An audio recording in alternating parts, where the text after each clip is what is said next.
Hey, business building warrior, it's Jim. Another great episode of Silent Sales Machine Radio.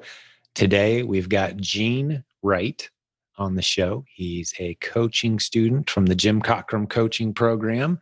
He's in Canada. Seems like we've had a nice little run of Canadian guests lately who are succeeding. We've got students all over the world. But with the exciting developments in our coaching program in Canada, man, we're just seeing some huge success there right now, as well as in our coaching program overall.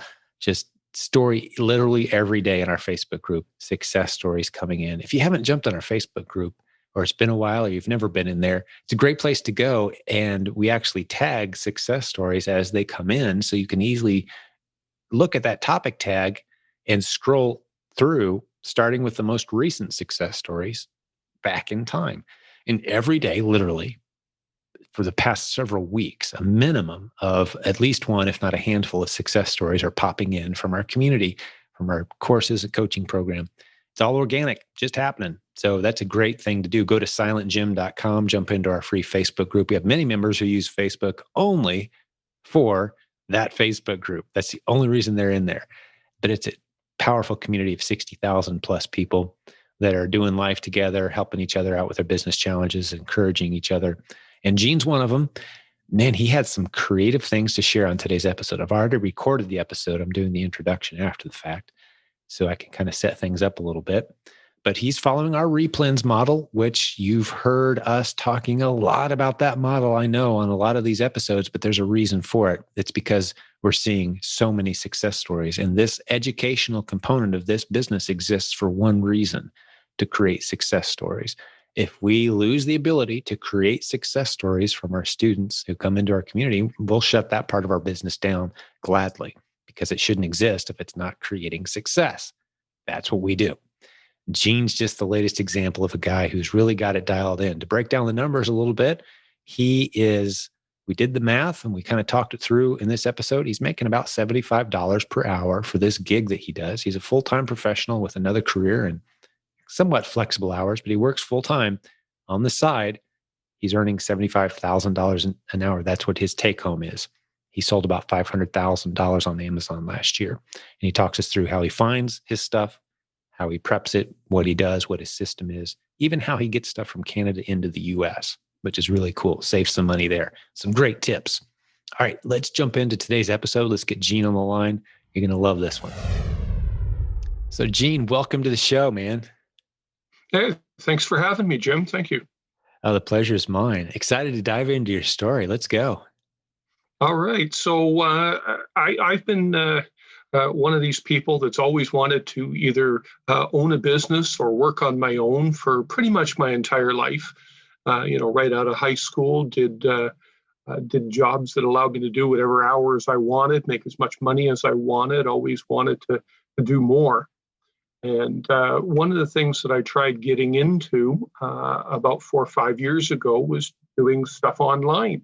Like everybody else, I watched YouTube videos and I listened to other podcasts that talked about, hey, how to sell, how to drop ship online, how to buy stuff from Alibaba and sell it online. And I tried a little bit of that here and there, made a little bit of money, but nothing that I was able to scale. And I always kept on getting drawn back to my current business. For the last 10 years, I'm a home inspector up here in Ontario. And that's what I do. But due to the cyclical nature of the business, I was always looking for something else. A couple of years ago, I started selling on Amazon. The recommendation was to sell textbooks and books. But I didn't like the idea of selling in Canada, only because Canada being 1/10 the size of the US, it just didn't seem like the right market. So I started by trying to sell books in the US, and while I started out, it was gung-ho, and I quickly realized when it come to books, nobody in the US wants to read Canadian content books. Even our textbooks. Yeah, but even our university textbooks, there would be the World Edition, and then there would be Canada's edition. Hmm. And the only ones I could get my hands on were Canada, and they just didn't sell. And we don't love our garage sales as much as you guys do. I mean, they're not necessarily the treasure trove of things to find, you know. Um, so over time, again, I had a failing with that, and it just didn't work out. I came across your podcasts, and I was really inspired by them. I listened to them for a couple of months. I read your book, and then I thought, okay, I'm going to do Amazon again. I'm going to give it another try. But I did I did the idea of going around my house and found things to sell. But again, unfortunately, I was disheartened by it. After the second month, I didn't even have the money to make the second payment on the pack course. So I let that lapse, and I stopped doing the pack and went back to my business until last summer. Back in the summer, COVID had hit, everybody was locked down. I decided, okay, I'm going to give Amazon another try. And just as because I had the money, so I paid for the pack course outright this time. Didn't want to lose it. Too much information there. And at the same time, this new coach of yours, Jimmy Smith, had his course come up, and you had it on sale. And I thought, you know what? Let's see what this is all about. Because for me, it was always sourcing. Sourcing was the issue. I tried to do the online sourcing. Right. Buying stuff on the internet to me seemed like I was going to be competing with everybody. Sure. So I signed up for Jimmy's course, and I started doing it. And after the first couple of days of his course, I went out and decided to set up camp in my local Walmart. And I went through, and it took me 2 hours to go through the first row, the first aisle. Yeah. But over the period of a couple of weeks, I had been there so much that people were coming up to me asking me, "Hey, where do I find this? And where do I find that?" It's like, but even the employees started coming around and, "Hey, how you doing?" Because here I am with a cart, and I've got 5 of this and 5 of that and 10 of this. And you're standing in one spot for half an hour at a time. You got it. You got it. So I went through and I did it, and I developed my list of, I think I was up to about 80 or 90 replens. And I found a couple of ways that it made it easier for me to do it. So that would be a tip that would be great that I think people might be interested in. People have a tendency to overcomplicate things. That's the greatest thing about your course, about the PAC course. It's the greatest thing about Jimmy's course. It's do it simple, do it smart. And one of the things that I find that was overcomplicating is people would go out and they would find one product, they'd find one replen, and then they would go on to the next one. Well, I'd find a replen, and then I'd start looking for how many different variations of this product, multi-packs, bundles, I could get out of this one product. So when I did find one thing on the shelf, it led to 10, 15 replens. I have a list right now of about 200 viable replens. Now, obviously, when scaling, money becomes an issue. And so a lot of these replens, I'm still waiting to get into my pipeline because, I've got to build up. But half of my replens all come from, okay, I found this flavor or this color of product. What other flavors or colors are now selling? And what other bundles can I make with them? What other multi-packs can I do? And that's how I developed my business.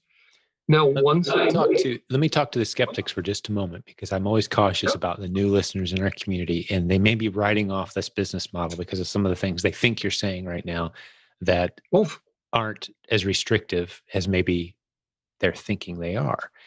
One of them is, okay, I'm not going to go stand for 3 hours or 2 hours at a time in the middle of a grocery store. Can I still do this? Absolutely.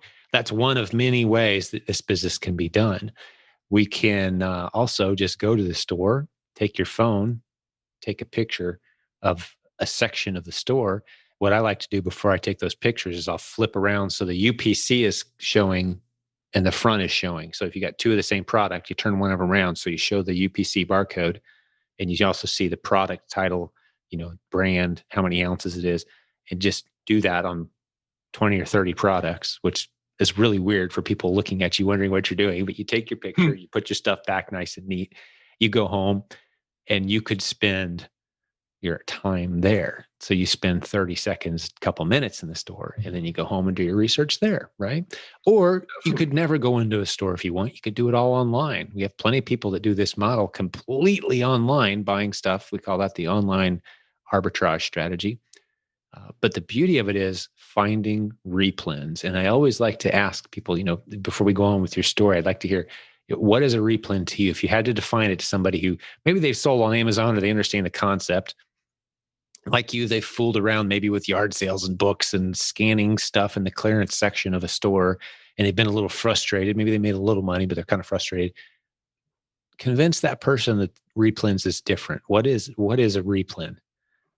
Well, first thing I would want to say is that we need to be careful, and I see this in all aspects of life outside of Amazon as well, outside of what I'm doing here, and that is people have a tendency to take a word and shoehorn it into what they think it means. Yes. And then they blame the people that teach them it when it doesn't work out. I'm a strong believer in, this word has this meaning. Let's use it properly. Oh, I find that I could even do a whole in my episode home on that. inspection. Yeah, I find that even in my home inspection business, when I'm going to explain something to somebody and they come back and they say, well, don't you mean this? And it's like, no. That you've misunderstood. That's something completely different. This is what I mean. We've become so worried that we have to read between every line that people no longer take words at face value anymore. So with that in mind, to me, a replen is something that you can buy at a regular price that you can sell over and over and over again and not have to go out and reevaluate it or to do your first time evaluation on a product. When you go to the clearance section, you find a product, you evaluate it, that's great. But once that product is not on clearance anymore, now you've got to reevaluate it to determine if it's still worth selling later. So that's one of my tips is I like to look at the regular price that I can get a product for. Is it replenishable? Is it profitable at that level?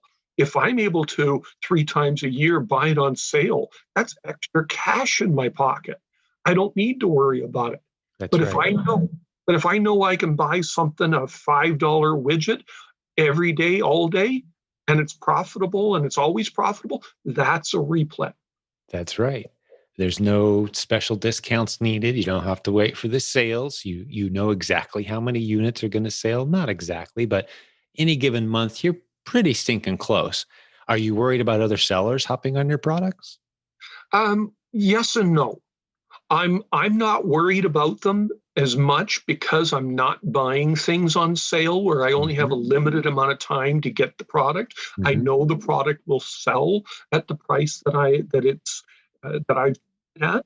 I know what my margin is. Now I have grown to be a large enough seller that I rely solely on a repricer, and I do have my minimum sale price. But that minimum sell price I rarely meet. And if I do meet it, it's only for a short enough time for somebody that wants to come in and torpedo themselves in the foot to sell their product out, and then I get my price again. Sure.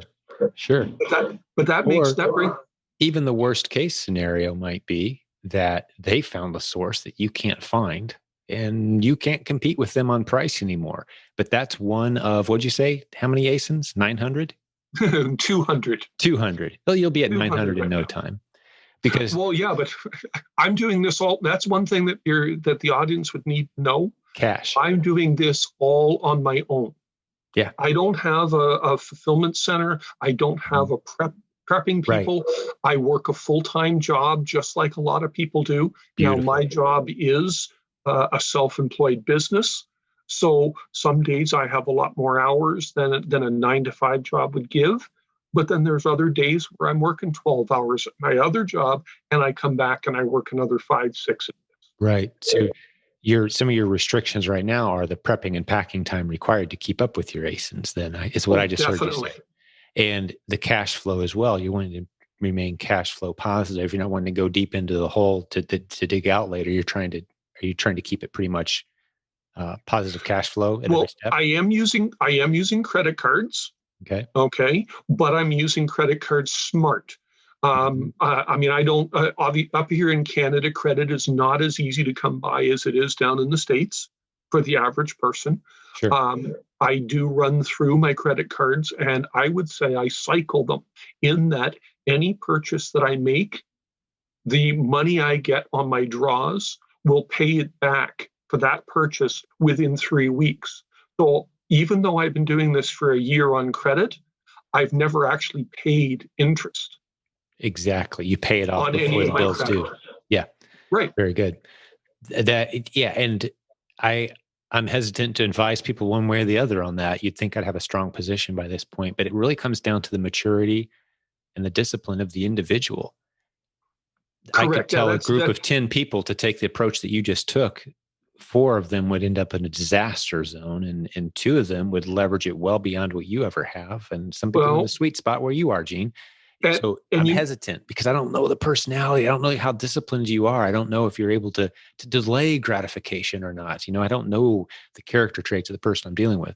But if you've been doing of this for a course. year without paying any interest, it's obviously working for you. It's allowed you to scale much quicker than you would have otherwise. Right. Well, I actually that actually is from my history. I mean, when I left high school, I've even ended up on the street. Mm. Lived on the street, lived in the rooming houses, had Wow. $20 to my name type thing.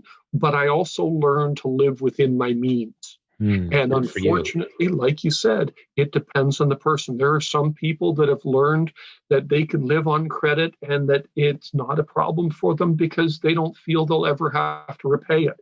And that's Mhm. not the way to do business. Yeah, that's So, scary. yeah, it is a discipline issue. It Yeah, is a discipline issue. And a for character those issue and people, a discipline. Right, right. yeah, but Um, for those people that are disciplined enough to pay their bills and pay the credit, it is a great way so you can scale up. Otherwise, in the beginning, my goal was that every time I received a payout, then I used that money to buy more product. To be honest with you, I actually scaled my credit as I scaled my business. I started with $1,000 credit card a year and a half ago, and I'm definitely a couple of 10 times more than that now. yeah, exactly. If But a good credit score can be leveraged into, you know, that's what capitalism is. It's using other people's capital. of course, That's of the course, definition of capitalism. If words mean things, it's simply using other people's capital. If someone has excess capital and they're not able to use it to accumulate more opportunity and more capital, they may very well give it to someone else who can do so. Unfortunately, some people use it to go buy a bunch of stuff they want and they end up in wild debt. That's a poor use of capital, other yeah. people's capital on a credit card. If, however, you're using that 8% credit card or that 15% credit card, it doesn't matter what the interest rate is. And you're going out and paying the bill before it comes due. You're leveraging that cash flow for the 30 days and like, hey, let's turn this into a little bit more money. So you're paying the bill before there's any interest assigned. Well, that's just leveraging someone else's money, using other people's money to grow. And it's a Capitalism. great way of doing it. That's Yeah. right. You do it without going into debt. Everybody's happy. I love it. Well, enough on that because plenty of people have strong opinions on that. But I have seen a good number of people come through our community coaching program, taking our courses, who have leveraged their credit cards properly to do things that they wouldn't have been able to do otherwise and to scale up quickly. Uh, Yep. I'm not saying it's for everybody. It yeah, just happened to be the way that I was able to do it. But at the same time, everything I did can be done even on a cash basis.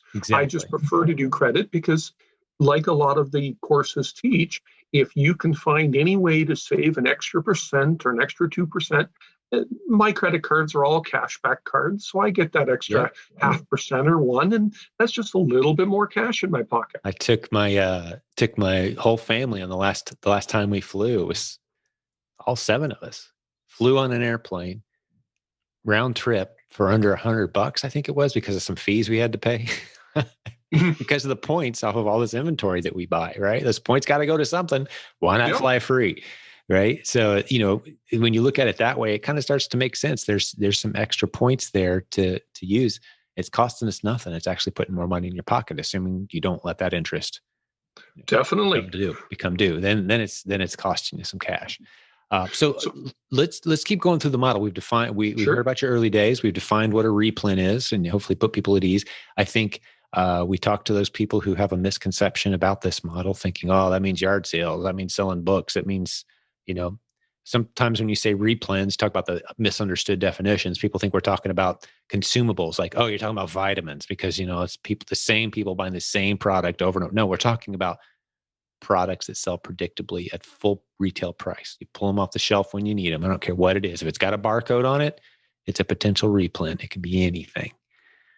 So we've defined all that.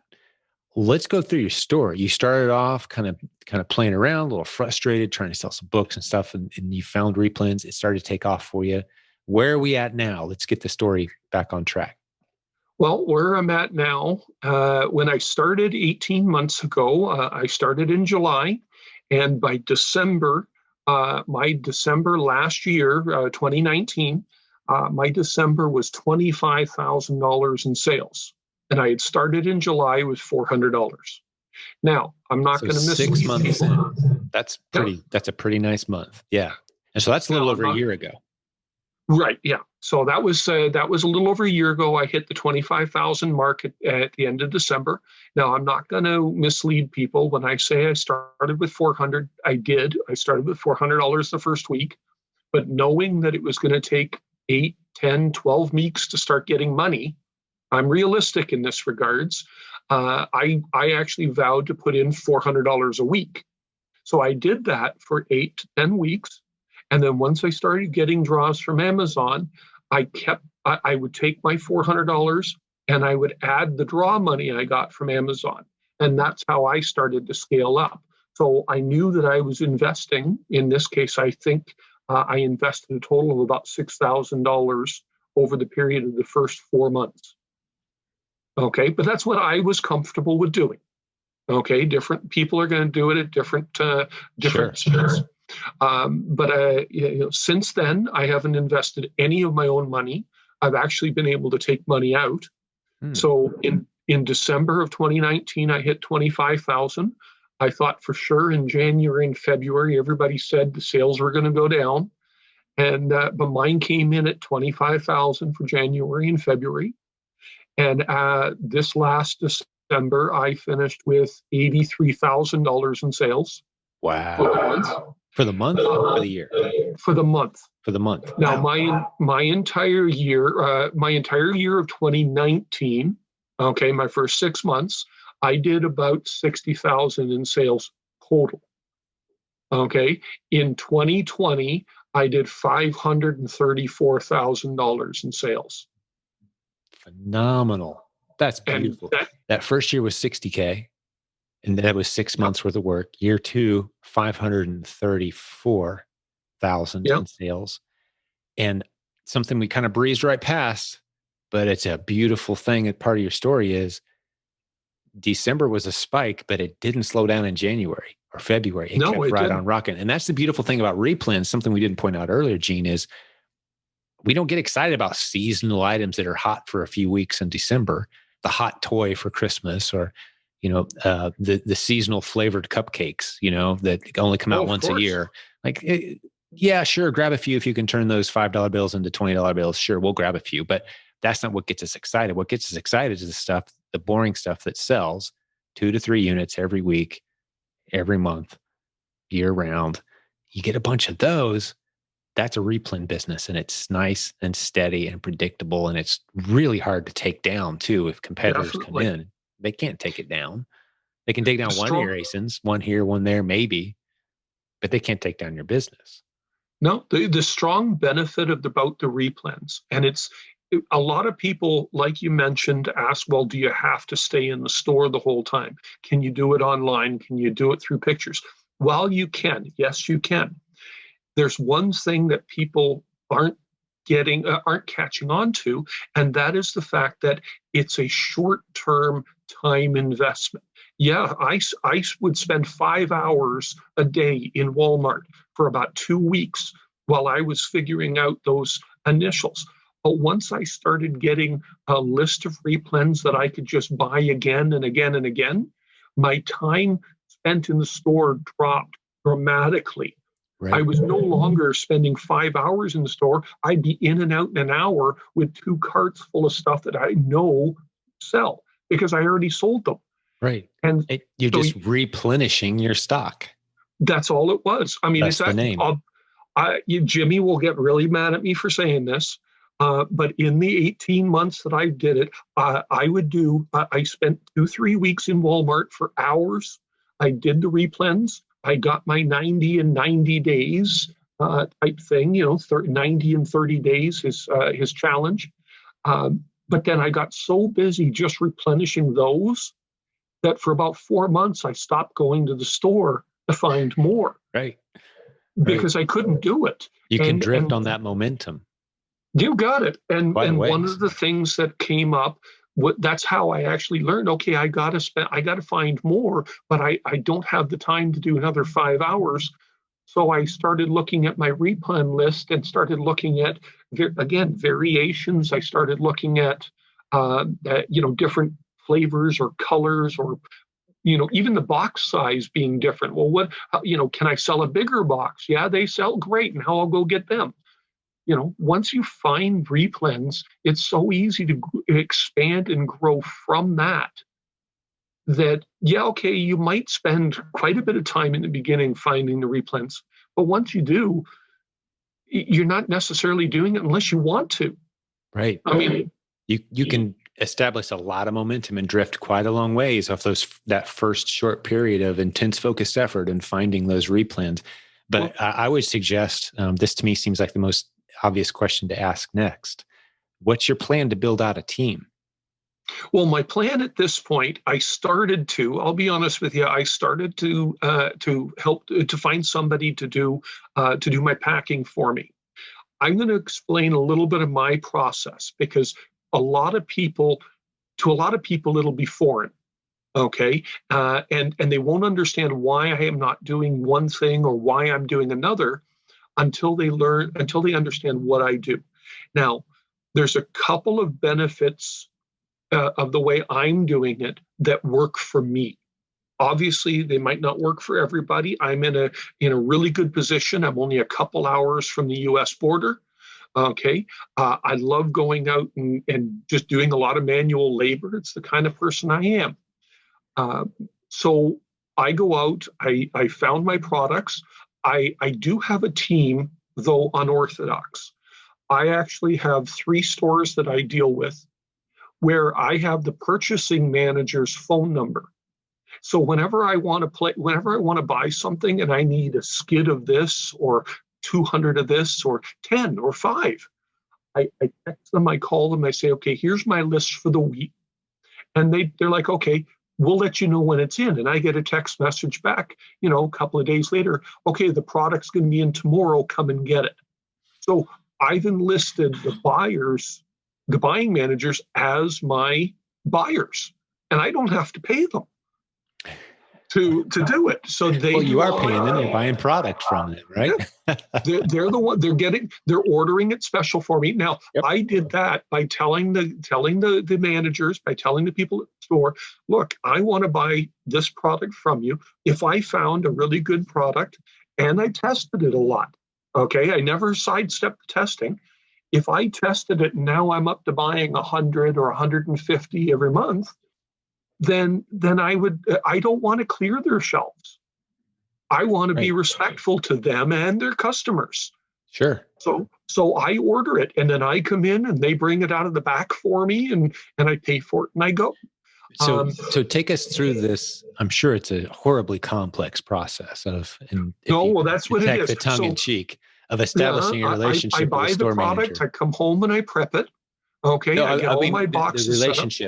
The relationship. Can you hear me? Sorry. I can hear you. The relationship that you established with these managers, was that a complex process?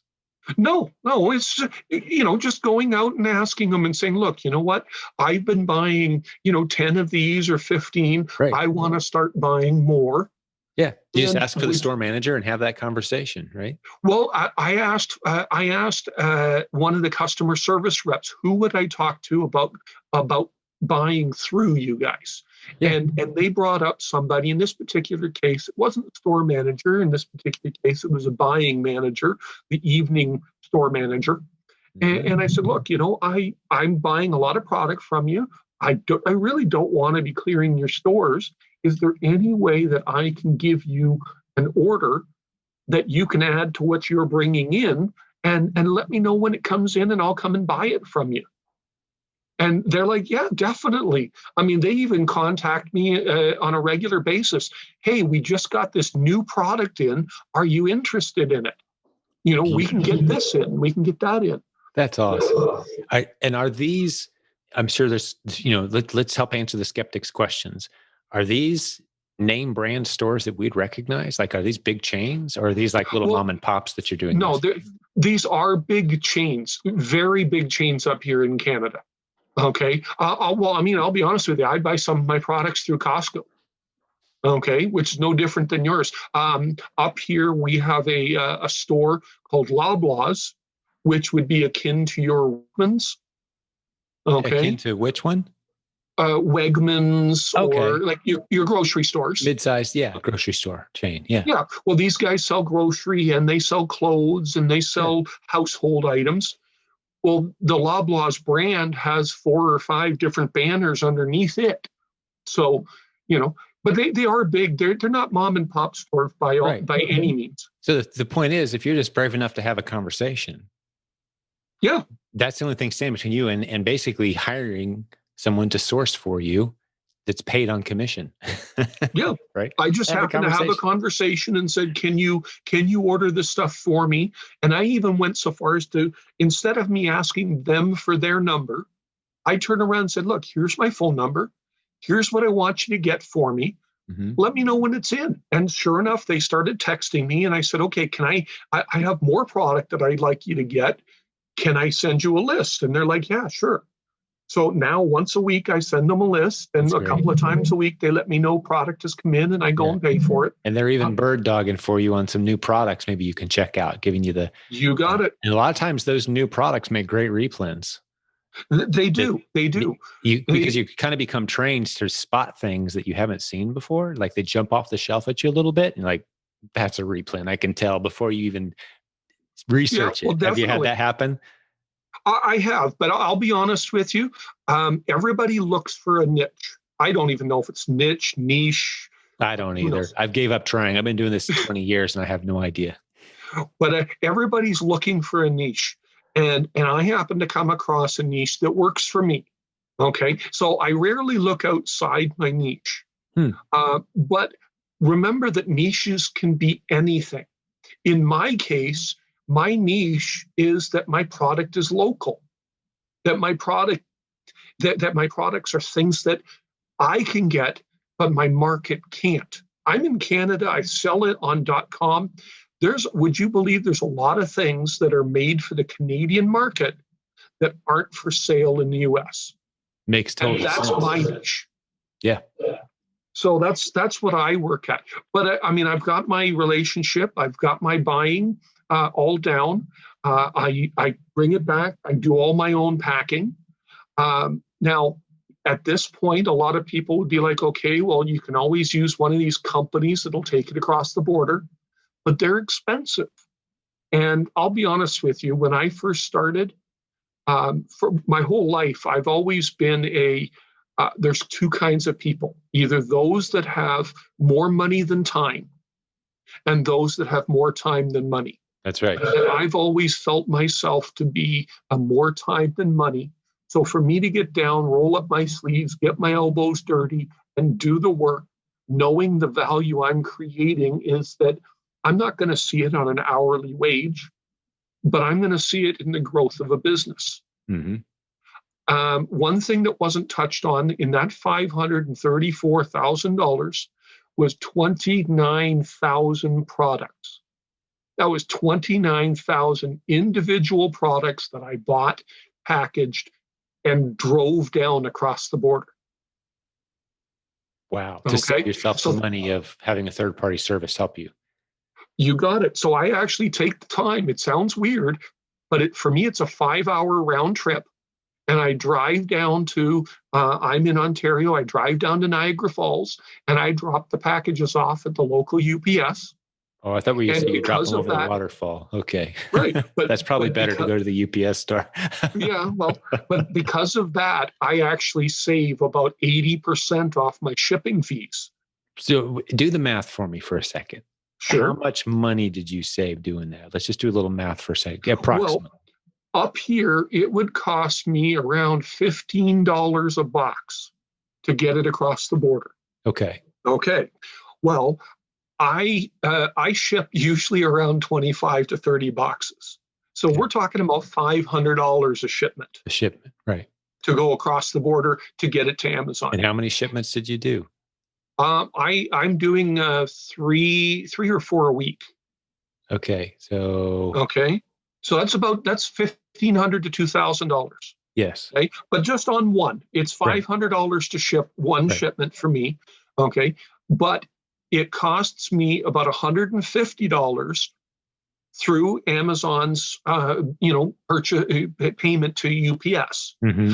But then it only costs me $40 in gas to drive down and back, and 5 hours of my time. So if I'm realistic at $30 an hour, which is high, yeah, it's not even costing me $200 to take it down. Right. I'm with you. But it's saving me almost $500. Numbers can be hard to follow over an audio video like this. So that for the sake of the listener, let's break it down real simple. And I'm going to actually ask you a question about how you could possibly improve the process that you just described. But you're saving a significant amount of money by driving it down. I am. And my proposal is you could be having someone else do that and freeing up your time and using that time to find more ASINs. Why aren't you? 2 reasons. One, in the COVID time right now, it's a little difficult to expand. And I would rather expand on other areas first. Hiring somebody to drive stuff down, sure, it would relieve me of make more time, but all I would be doing is trying to package more product. And no offense, I'd prefer to pay somebody to package. I can drive. So you probably start there with the packaging. Right. You enjoy the drive more. These are all basic math. If you know your numbers, everything we're talking about right now are math decisions. They're math-based decisions. So as you're keeping track of, and I'm betting you're the kind of guy that could break it down right off the top of your head, maybe not, but you could get pretty close. What are you earning per hour to run this operation? What are you putting in the bank? I'm putting in the bank about $50 an hour. Right. So if to bring someone else on for 10 an hour, assuming they work the same amount you do, you're only making 40, but you're able to focus on the growth, right? Of course. So at the point that you're able to do that, so $50 an hour. Let's hang there for just a second, Gene. Yep. There's people right now going hundreds of thousands of dollars into debt, getting an education that's not going to ever produce a 50,000 or 50. It would basically be $100,000 a year income. $50 an hour is about $100,000 a year. I messed up my math because I just sat down with my accountant. Yeah. And my numbers on that 530,000 in sales, my profit's $160,000. Okay. And so I think I'm off. You're not working at full time. 75. 75. I must be at $75 an hour. Yes, you are at least and that's assuming you're working at pretty close to full time. I am. Okay. So that's a fair number to work with. You're earning $75 an hour. So my example is even better on what I was about to say. Because now we're talking about 150,000 approximately. The way to convert an hourly wage, by the way, this is a little tip for the listener to what your annual income is associated with it, is just to double it and then add 3 zeros. So if you're earning $10 an hour, that's $20,000 a year. If you're earning $50 an hour, that's $100,000 a year, approximately. Okay. Right. So you're saying $75 an hour, that's $150,000 a year income, basically, right? And there's people right now getting educated, going hundreds of thousands of dollars into debt, and the highest aspiration that he could ever hope to achieve with that career choice, in many cases, is $50,000, $70,000 a year, maybe if they're lucky, if they're very, very fortunate. I mean, it's incredible for the price of a course that we charge a few dollars for. In your spare time, you can have a business with these kind of numbers if you're ready to do the work. And that's an important part of it, Jim. It's you have huge. to be ready to do the work. Yes, there's work involved. You're going to be packing, and you don't have to do like Gina's done. You don't have to be the one that drives. You don't have to be the one that, like, we're shipping out of our warehouse any given day, a couple hundred products, probably on a slow day, a couple hundred, just a round number, into our account, into some of our clients' accounts, some days more, some days less. I'm not touching any of the boxes. I'm not buying the boxes. I'm not buying the tape. We've got a team that does these things, right? So I've got a team. I'm not doing a lot of the driving. I love getting out and finding new ASINs, though. I'm really one of the best at it on our team. So I'll go out and find new $5, $10, $50 a month income streams anytime I have some spare time. Why not? Got the system on the back end. So that's what this can grow into. But I love, Gene, that you're a one-man show, and we can kind of creatively think through, okay, here's what he's earning hourly. $75 an hour. So if he wants to pay someone $10 an hour to come and take off some of this weight so he can grow that business. So then you go from being a guy who just lost a little income to quickly being, now it's $100,000 an hour for you because you've just grown your business and you've got new ASINs, and you can kind of start to have some fun with these numbers. But I think one of the lessons I think I really want to pound into the listener's head today is you got to know your numbers before you can do any of this stuff. You got to know your numbers. Right? A good accountant can help you with that if you don't know them yet. Now, one thing I do want to mention is that I have touched on starting to further develop a team. A couple of months ago, I went out and my wife let me know that one of her friends was having some difficulty and was concerned about losing her house. So I hired her on to do packing for me. Let's see what she can do. And I brought her in and I pay her cash. I plan on paying the taxes and everything, but I don't want to burden her with it. And you know what? If I pay her cash at the minimum wage, then it's like she's even getting even more than that. Sure. Okay. Because she's not worried about the taxes. You're holding those out and paying them. Yeah, I'm with you. Yeah. So I went out and I hired her on, but unfortunately, we only got into it about a month and a half, and then they did the further lockdowns up here. And because I run out of my basement, even though I can get away with, I guess you can say I can get away with being an essential service of trade, my wife can't get around the fact of having somebody in the house that's not part of the house during the lockdown. Sure. So, until the lockdown's done, it's just me. But when she's ready to come back, she's got a place here to pack. And like you said, it gives me a lot more time, because the only reason that I'm not paying somebody to drive at this point is because if I pay somebody to drive, I need to do the work to get more products so they can drive. Whereas it's easier at this point for me to pay somebody to pack, and then I can drive, because I actually pick up product on my way back. Sure. From a whole bunch of different places. I have a wholesale account. There's a company up here that manufactures a product. They used to have a retail store in their factory, but they shut it down due to COVID. And I was recently told they also got rid of their distributors. So now the only people that they sell to are big companies, the big stores that send their trucks to come in and pick up stuff by the pallet. Well, I'm the only person with an account that's allowed to go in that does not need to pick up in a semi. And I can go in and pick up 1 or 2 skids that I want. I've even had the company call me up and say, look, can you help us out? We have people that buy from us once a year, and we can't set them up with an account because they're not big enough. Can you buy their product and deliver it to them? And I said, you know what? It's Christmas. Of course I can. So they put the order through my account. I picked it up. I delivered it. And I was only going to charge a little bit for my time and gas. One gentleman, I told him I would charge him $1. It was $1 per case. And it worked out that he was going to pay me $400 for delivering it to him. But when he gave me the check, there was an extra $2,000 on that check for my time, he said, for doing something that nobody else was able to or willing to do for him. So, I mean, I thought it was a great way to help out. Sure. It was a surprise that I ended up getting paid for it in the end.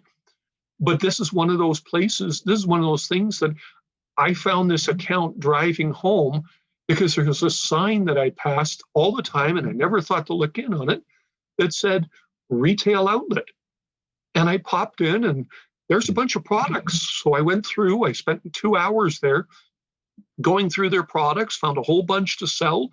And now I pay them, I think the last bill was $10,000 for a month's worth of products. Wow. That's awesome. You know? So what I'm hearing you say right now, to read between the lines, is you part of the reason you like doing the driving yourself is because you're out there actually hitting it while you're doing it. But I would still say there's nothing you just described that couldn't be getting done by someone else. Definitely. Because, Gene, you get sick, you go down for a month, 6 weeks, you're recovering. You want your business to stay rocking. That's one thing that we haven't accounted for yet. And just in helping you take that next step, you can make a phone call and say, hey, this 21-year-old kid that I just hired, he needed a gig. He's going to be the guy showing up to pick the stuff up, for the next foreseeable future. But if you need anything, call me. He's a kid, Yep. he doesn't know what he's doing yet, but he's figuring. And that is my goal. That is my next step. Because that's where you need to get. Right. But unfortunately, like I said, COVID put a real damper on it. Oh, sure. My brother-in-law used to be a long haul trucker. And when I told him what I do, he does local run trucking right now. When I told him what I do, driving it down and back, and he turned around and he says, if you're ever ready to pay somebody to do it, just let me know. He says, you can pay me to take it. That's what I do. Like, that's right. That's great. And here's the thing, Gene, is as entrepreneurs, sometimes we have this, and I'm not accusing you of this. I mean, because we all do this, but we think I'm the guy that started this, so I'm the guy that's best at this. That's not true. As soon as it's someone's job to do the tape on the box every day, they will be out taping you in about 2 weeks, right? Oh, definitely. They'll be better than you ever were. Because when you're putting tape on boxes, you're distracted thinking, is this what I should be doing right now? Or should I be doing ACE? Should I be listening to a podcast and studying and doing my numbers while I do these boxes? How often should I take a break? But they're thinking, I'm getting paid $12 an hour to put a tape on boxes. I'm going to be fast. I'm going to be good. I want to earn a raise. You got it. Right? You got it. And that's 2 what weeks we're moving towards. They're better than you. Definitely. Yeah. That is my next goal. My next step is to expand it. That's why entrepreneurs, that's how we, not governments, but we as entrepreneurs create jobs, create opportunity, and create meaningful work for people to do. That's what. But we also have to find creative solutions. Yes. I mean, problems. There's an interesting problem that through the group, I've had several people contact me, asking me some questions, and I have no problem with giving them the answers. But one of the questions that always gets asked is, how do you get the stuff across the border? Because the Canada-US border is closed. Great. Yeah, let's hit it. Okay. So there's one piece of information that I would give anybody in Canada that's interested in taking stuff across the border. You need two things. First thing you need to do is you need to get yourself registered with it's a national carrier identification number from the US. Okay. Once you get a national carrier identification number, then you're considered commercial trade. Okay. So now you have to create your manifest. You have to do your paperwork, which is, it's part and parcel to going across the border. But because you're considered trade, I've been going across the border 3 to 4 days a week, every week throughout this entire pandemic. And so all my products are getting across the border. Now, I also see people talking about, well, they ship stuff into Amazon and it's taking weeks or months before it's unloaded. I could show you my screen. I'm not going to, but I could show you my screen where I send a shipment on Thursday, and by Tuesday, Amazon's unloading it. Now, I don't know if it's just because of where I'm sending it or the way I pack it or what it is, but don't be discouraged. People can't be discouraged on time. Yes, yes, the products are waiting in Amazon, but if you do it right and you're making your money when you buy the product, then okay, it takes 2 weeks for them to unload it. Keep on Exactly. working on your next product, your next station. Yeah, that's the beauty of the Replens model is there's no time crunch. There's no Christmas rush. There's no got to No, get this in right now because once the machine is churning, it churns about the same every day, and you just keep feeding it. When stuff sells, you send more in. When stuff sells, you send more in. And as long as that gap doesn't get so big between sales where you're sold out, you're only keeping 2 or 3 units in stock. They all sell in a day. You got to wait 3 months to get more in. You don't want to get that big. You try not to hit zero is what I'm saying on these replens. of course. You try But not that's to a hit great zero. time to scale. You keep enough in there that you don't hit zero, but at the same time, you don't want so many that if the price tanks, that you're stuck with excess inventory. That's the game. But that's also a beauty of a replen, is because if you pick a decent replen and watch your numbers, I mean, if you find something that's selling 10 a month, that's still a replen.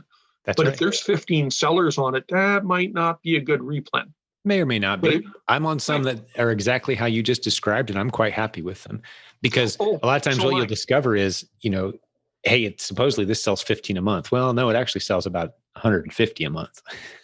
No, definitely. Keepa is not accurate. I actually use Keepa and Helium 10. And I find if Keepa says that it sells 10 a month, Helium 10 will tell me it's closer to 100, 120, 130. Yeah. And that's a good thing to keep in mind. Yeah. And sometimes you'll see just the opposite too, where helium is dramatically overestimating what's really going on. But the rule of thumb I use is you multiply at least 2, if not 3 times, whatever number Keepa shows. That's about the most. That'll tell you if it's worth testing or not. Oh, definitely. Multiply it by 2 or 3. What I was getting at was specifically the idea that if you do get a product where you can find out realistically that it sells so X number of units a month, but the number of sellers is greater than X, then that might not be a decent replen. So exactly. Yeah. I look for replens. Now I go up against Amazon. I go up against FBA, 5-10 seller FBA. Mm-hmm. My favorite replens are ones that the only people that sell it are merchant fulfilled. Mm-hmm. Because once I turn around and I send 5 or 10 in and they sell out in 3 days, and then I end up taking over the listing. Yeah. But the other is you own the buy box. Yeah, I take over the buy box. But the other one, I actually look for listings that are no longer available and then see if I can find the product. I've revived listings. So just because the sales rank says, 600,000, well, if it hasn't sold in 5 months, of course it's going to be high. Why not send 5 in? Yes, test it. That's brilliant. I love that you said that. Even if it's been out of stock for a very long time, it's worth testing. Yeah. So you start to develop these instincts. That was actually one of my biggest sellers, was a product that I found that had been out of stock for 5 months on Amazon, that I turn around and I sent in a few here and a few there. And I started with 5, I went to 10. Inside of 3 months, I was selling 200 a month. Mm. And it's a little $17, $18 product. Like, it's not, a huge expensive. It's not super cheap. Right. I was actually making 300% ROI on that. Wow. So your buy price was $17, $18? No, the sale price was $17, $18. My buy price was $2. 4 or 5. Okay, 2. Wow. Oh yeah, 300%. Yeah, that's beautiful. So it's pretty lightweight, fairly lightweight. That's a nice one. I love it. Those deals are selling everywhere. 200 and change a month. Yep. That's a little income stream that pays all your utility bills. And it's just go buy the one I need. You want to go buy more when I need them, and you know where to get them. How hard is it to find this item when you need more? In my case, because I priced it at the regular price, and I found a supplier that, to some degree, I mean, I've been having a little bit of issues. They're not wanting to bring it in by the skid for me because I don't know, they're not able to get it that fast anymore. So I've had to scale it down a bit. And let's be honest, after I sold it for 2 or 3 months and I was the only seller, I'm sure some of Jimmy's people jumped on top of it. And now we've got 7 or 8 people selling on it. Sure. But you know what? My goal, and I've started to try to work it out, is to get into doing some private label. I just turned 50 just before Christmas, and by this summer I'm going to be retiring from my home inspection business.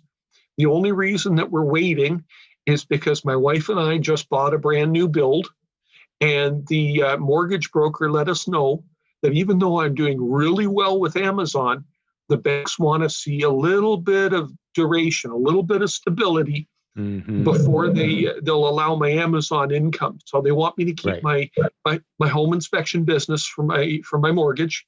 But once we get into the new house, I'm going to retire from home inspections. I'm going to do Amazon completely. And at the same time, my goal is to be able to use the money I'm making with the way I'm doing it now to pay for being able to expand in a different direction. I'm looking at doing private label and sending it to a 3PL. That way I don't have to touch it anymore. Yeah. But I'm making such good margins on this that I can afford to pay for that now. So how are you coming up with your private label ideas? Is it something that you've kind of seen trends on Amazon and this, some of the niche? A couple of different methods. First of all, I'm one of your coaching students. I've been working with one of your coaches. And I've also come across a couple of different things. I'm a numbers person, so I'm more software oriented. I'm not at this point. I don't think I'm ready to create the new wheel to sell. Sure. But I think I'm more looking for here's a product that it's popular, but it's not too saturated, and see if I can do something that way type of a PL. Get the process down with something that I'm not completely risking everything on type thing, and then go into. So not quite the private label, the easy way that Ryan and Jenny teach, because I'm still not into the repacking, because unfortunately I'm not in the States. It's harder to deal with U.S. manufacturers. Sure. But actual bringing something in from somewhere else and calling it my own, and then maybe I'll get into designing my own products, that type of thing. You're wading into it, yeah, very organically. That's beautiful, and that's the path that we suggest. Unfortunately, I'm a step by step. I can't do the whole jump in and hope I don't sink. We don't teach that model. I'm sorry? We don't teach that model. I encourage people away from it, regardless of personality type. There's just no reason for me to risk. Right. It's not the risk. It's the time sink. I already know that the way I'm doing it, I'm making decent money with my time. If I'm going to take time away from this, I don't want to risk too much going the other way. But that's my goal. Because my goal is in 4 or 5 years, be pretty much hands off with everything I'm doing here. If it even continues, after that, I fully expect in 4 or 5 years, unless I find more ASINs, obviously, as there was somebody on a podcast that would say that if you're not constantly growing your business is slowly failing. I think that was one of your earlier podcasts. Yeah, I've used that phrase frequently. Actually, that's some wisdom from Daniel Lappin. The same goes for it's faith, friendships, finance, fitness, in all arenas of life, the significant arenas of life. You're either growing or dying. Yep. Relationships, family, either improving those relationships or they're getting weaker. There's no steady state for any of those things. And it takes a lot of effort to keep them moving in a positive direction. That's why I call us business building warriors. We're spinning a lot of plates. My walk with God, my relationship with my wife, then my relationship with my kids. Those are that in that order. And then everything else after that, that's a lot of plates to spin if you're going to do life right. It's not an easy path. But yeah, if you're not growing and expanding, so you're not going to reach this magical point here in 3 or 4 years where you just kind of step back and, oh, that was great. I mean, you can sell the business, but there's always going to be something next. You're going to be working on something. Oh, definitely. And you know what? It's going to be something based off of just extending from what I've learned through you guys. Yeah. I don't plan on hanging up my boots completely.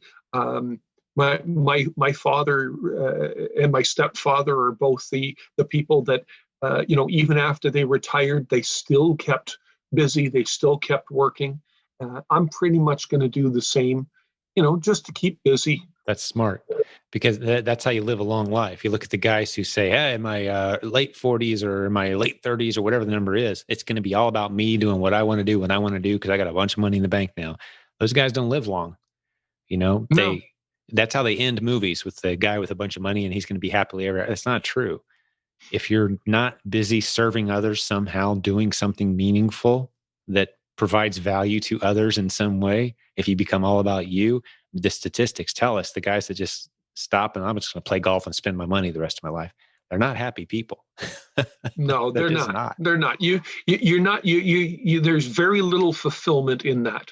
There isn't. Yeah. We're designed, I believe, by God to serve others. And when we stop doing it, we kind of get miserable. That's hardwired into us. You can try to deny it and try to fight it, but it's hardwired in. If you make life about you, that's the Scrooge. That's the Grinch that stole Christmas. That's the bad guys in the movies that make life all about them. We know it instinctually, right? So we're kind of getting off into the weeds, but this is good stuff, man, because this business leads you into relationships and opportunities and creating relationships and opportunities for others. That's what all being an entrepreneur is. The money Definitely. is kind of like the reward for having done it the right way. And the big thing to take away, or that I try to tell people, or to want to impart on them, is don't be afraid of doing the initial work. Don't be afraid. I mean, if you have more money than time, then go that route.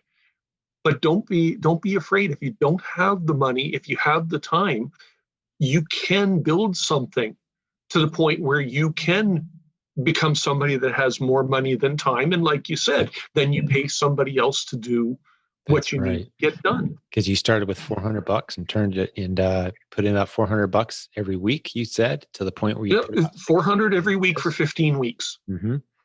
But then ever since then, I haven't paid anything in, and I've been taking out to cover my bills. Like I said, we just bought a brand new house, so I've been paying the deposit out of it. Mm-hmm. I mean, I'm sure it could even be I could have grown even faster if I wasn't doing that. But like you said, got to spin multiple plates.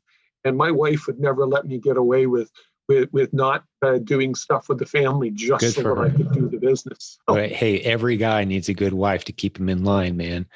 There you go. Without our wives, we'd all be felons. Yep, probably. Probably. But my point is that people don't need to be afraid of it.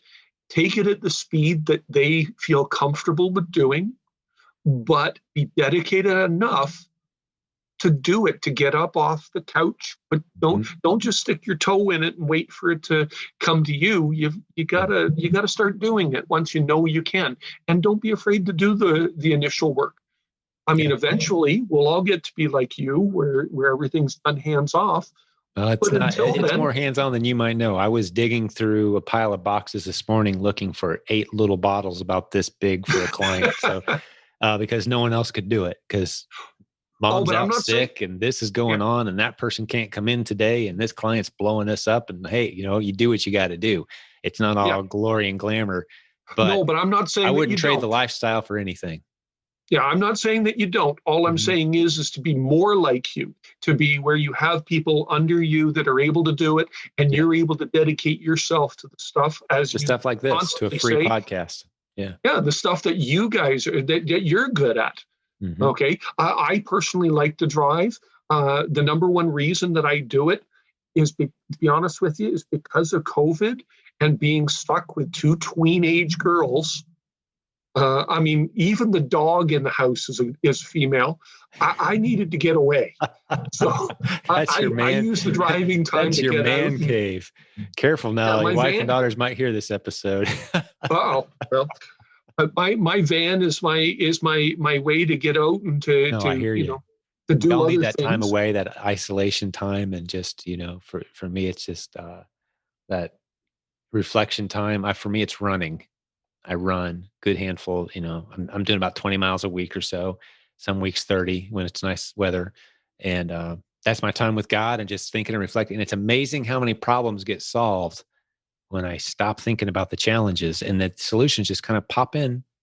Because Yep. I'm focused, and I've kind of let it all go and set it aside. So driving, that's how you do it, man. But you can always take a nice drive in the country without filling the back. With boxes, just as Now, hey, I ended up selling my vehicle. I had a minivan or small SUV, and because of driving down to the States, I ended up having to sell it. Well, I broke it. Let's be Yeah, honest. I drove it broke the into the darn ground, thing. right? And I ended up going out and buying myself a cargo van just so I could take more product across the states. Nice. I But love that model. I it love the works. creativity that's sparked in the solutions in this community. Maybe the story behind the story here is, if you're out there kind of feeling isolated, and I used to do more podcast episodes on this topic, doing business online is a very isolating thing. And especially in the time of COVID, we're even more isolated from each other. And we haven't had our big events, and we haven't had the gatherings. You've got to find a way to work on that. You can't do this business in isolation. You've heard Gene today talk about building relationships with store managers and purchasers, and you may say, well, that's not really a relationship. Well, yeah, it is. Relationships come with degrees. I'm not saying that they celebrate every weekend together by hanging out. I'm saying they know each other. They have their cell phone numbers. He's built a relationship. That is a vital part of your business. You can't make these things happen by yourself. You simply can't. You've got to build relationships. And the thing I love about the Amazon Replend business model is it kind of forces you to do that. If you're going to do well, you're going to build relationships over time. You're going to see the same checkout people at the store. You're going to get to know some names. One of the kids I seem to keep running into at one of the stores I hit frequently for different things is, I saw him working towards the front, and I was like, "Hey, what's your favorite potato chips?" And he told me, and I bought him a bag of it on the way out. I'm like, "You're just for being awesome, right?" And so, what's that kid going to do in the future? He's going to notice things. He's going to do me favors. He's going to help me out, and I'm going to help him out. And now I've got a relationship. I can speak into a young man's life. Who knows at some point? That's why we're doing all of this. So I don't know why I got on that soapbox for a minute, but you highlighted brilliantly, I think, and subtly at the same time. This is a relationship business. Always has been, always will be. E-commerce is relationship. Any business is a relationship business. Definitely. I mean, unless you're one of these people that thinks that you can go out, do a business, take a vacuum to suck up all the money and walk away without anybody seeing you, Never you're going to happens. touch somebody else's life. You're going to impact somebody else in some fashion, whether it be good or bad. Yeah. So, I try to make sure that my interactions are polite, are positive. Even going so far as to making sure that when I go in to buy stuff, even when I'm testing, I'm not clearing the shelf. I had a lady. It was unfortunate, but very intentional. She came. I was getting ready to clear out, and this is one of the reasons why I don't clear the shelves. I was getting ready to take all the product because that's what I needed. I needed 15 boxes to test something, and I was getting ready to take those off, and I was pulling them down, and this lady came over and she could barely reach the shelf, and I said, are you looking for this product? She says, yeah, it's a hard to find product. She goes, I guess you're taking them all. I said, no, I'm not. Here, have three. Mm-hmm. And I just gave her, she wanted one, but I gave her three. I said, here, take them, keep them.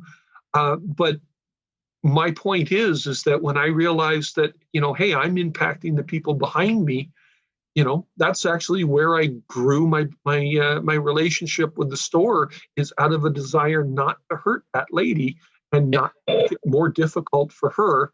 What a beautiful example. Mm-hmm.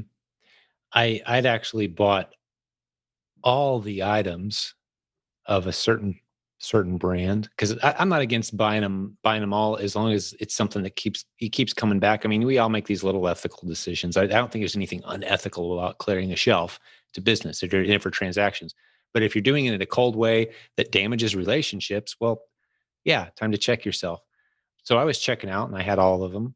And the lady who was checking me, I was like, "Oh my gosh, I love these. I don't buy them very often because it's such a treat. But man, I love these. Have you ever had them?" And I'm like, to me, I'm thinking, no, this is just a replen, But I'm like, oh, is it? I might have to try it sometime. These aren't for me. Is all I said. But as she's bagging up the 15, I'm like, slid her 2 of them. Like, hey, these are for you, just for being awesome. That's one of my favorites. Just for being awesome. Just a little chance to bless somebody. She's like, really? She had to call the manager over and like, are we allowed to get product from customer? And like, I said, hey, are we friends? And she said, yeah. I'm like, I just gave something to a friend. Are you not allowed to do that here? And the manager laughed, like, of course. Yeah. Put it under the register. So you just have fun, and they're going to remember me. I'm going to remember them. So the point is, you've touched another humans. You've touched, you've made an impact. You've built a relationship, whether it pays off in the future some way or not. That's what business is all about. If you're not building relationships as you go, you're doing it wrong. Oh, definitely. Definitely. One of the biggest places that I go to, one of the places that I spend the most money, when I walk in the door, everybody says hi to me. Mm-hmm. I'm known as the Amazon guy. Yeah. Hey, the Amazon guy is here.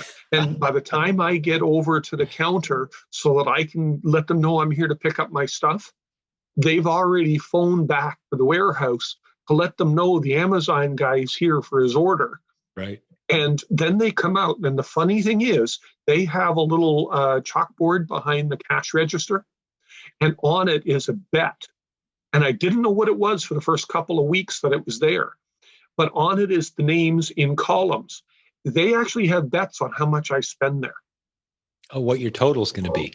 Yeah, they have bets on whether my total is going to be between this range and this range. They've got like a hockey pool for the bet of what I'm going to spend that week. Yeah, and this is a hard part of the business to let go as you scale up. You'll want to hold on to some of those favorite clients and some of those favorite hangouts, and even if it's the young 21-year-old that you hired to go do it for you, maybe you still stop in and build those relationships, because that's a very rewarding part of what we do.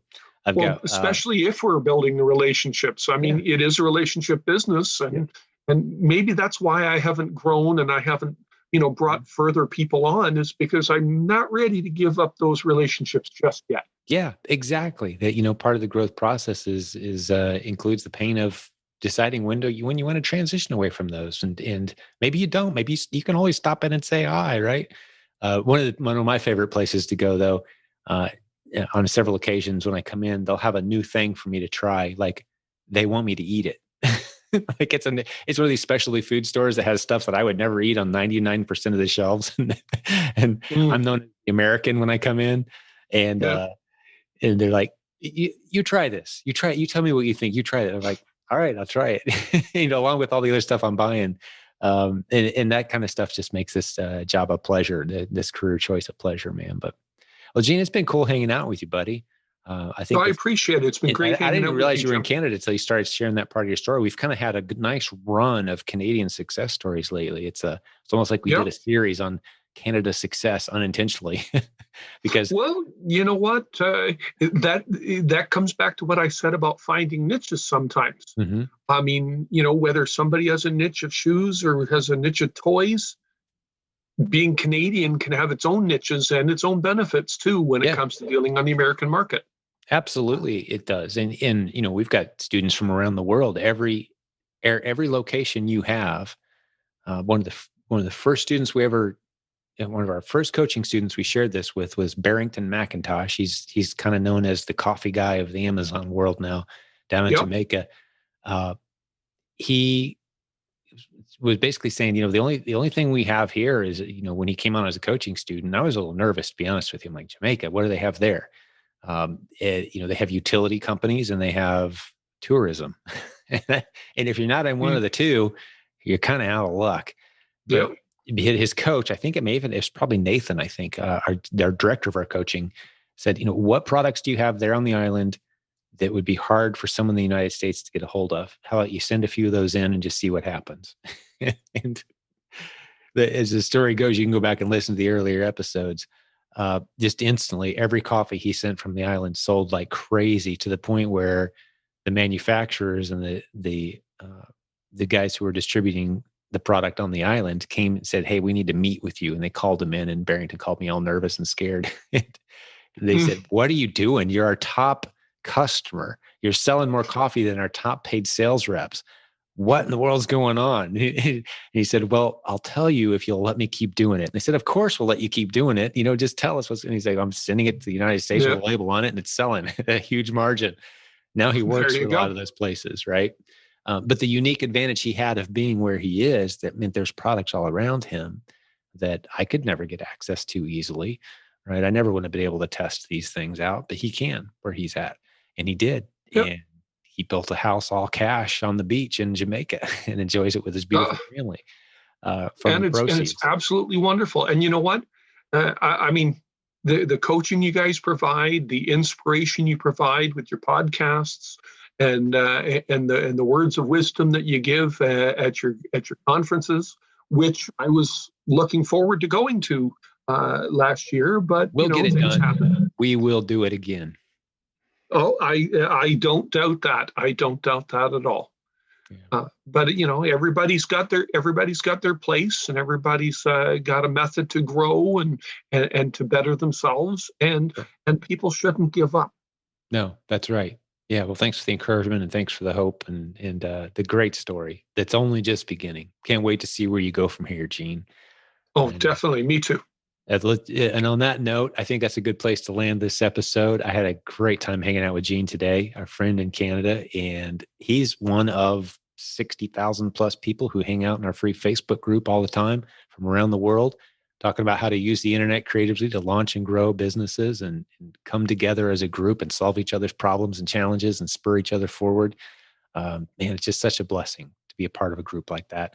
And I truly enjoyed getting to know him a little bit today. I'm sure you did too, as a listener of this show. One favor I'd ask in return is, if you haven't shared silentjim.com with anyone lately, told them about this podcast, please do. We have a $0 marketing budget for the show. The way it grows is by you sharing it with other people. And thank you for those who are doing it, because our numbers are exploding. Our episode listen rate has just been shooting up. So one of the most listened to e-commerce podcasts in the world, believe it or not. Just little me behind a microphone, bringing on some of our successful students from the community, and people love it. So we're going to keep doing it. Thanks for spreading the word. So Gene, thank your wife and family for loaning you to us. Listeners, thank you for loaning us some of your most valuable asset, your time, which is truly precious. And you gave us quite a bit of it today, and we're grateful for that. So till next time, sign off here, Silent Sales Machine Radio. I'm your host, Jim. Great having Gene here with us today. God bless all the business building warriors, and we'll talk to you again soon.